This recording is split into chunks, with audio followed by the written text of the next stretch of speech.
دو چیزیں بہت اہم ہوتی ہیں، تین چیزیں خرچ کرنے میں۔ ایک تو یہ اس کا اپنا لقمہ حلال کتنا ہے، اس میں حلال کتنا ہے، دوسرا اخلاص کتنا ہے، اور تیسری چیز مصرف کتنا بڑھیا ہے۔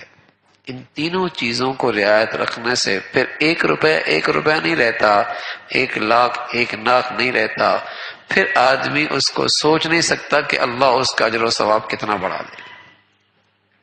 اخلاص کتنا بڑھیا ہے، لقمہ حلال کتنا، اس لیے کہ حرام مال اس کے خرچ کرنے کا ثواب کوئی نہیں۔ وبال کا تو ڈر ہے، وبال ہو جائے گا، کہ حرام کو خرچ کر کے ثواب کی امید رکھ رہا ہے، وبال کا ڈر ہے۔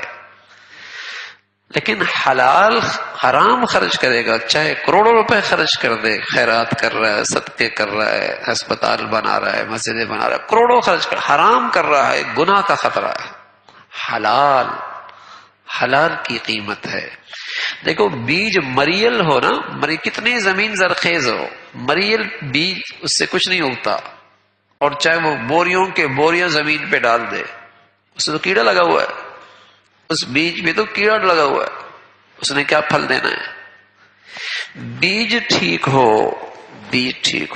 اخلاص ہو، اللہ کو راضی کرنے کا جذبہ ہو، اللہ ہمارا راضی ہو جائے، اس کی رضا مقصود ہے اس فریضے کی ادائیگی میں۔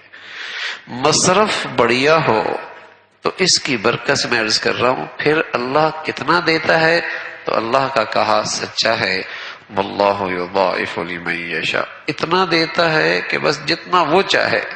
اور بھائی بادشاہوں کا بادشاہ اپنے انداز سے چاہتا ہے، ہاں اس نے دیا ہے، کس نے دیا ہے؟ فلاں آدمی نے، اس نے دیا ہے، کس نے دیا ہے؟ وزیر نے، یہ کس نے دیا ہے؟ یہ بادشاہ نے دیا ہے، یہ کس نے دیا ہے؟ سبحان اللہ، یہ بادشاہوں کے بادشاہ نے دیا ہے، تو وہ اپنے انداز سے دیتا ہے۔ تو صدقہ زکوٰۃ ہو یا صدقہ ہو، اس میں مال کا حلال ہونا ضروری ہے، خلوص ہونا ضروری ہے، بڑھیا مصرف کا ہونا ضروری ہے۔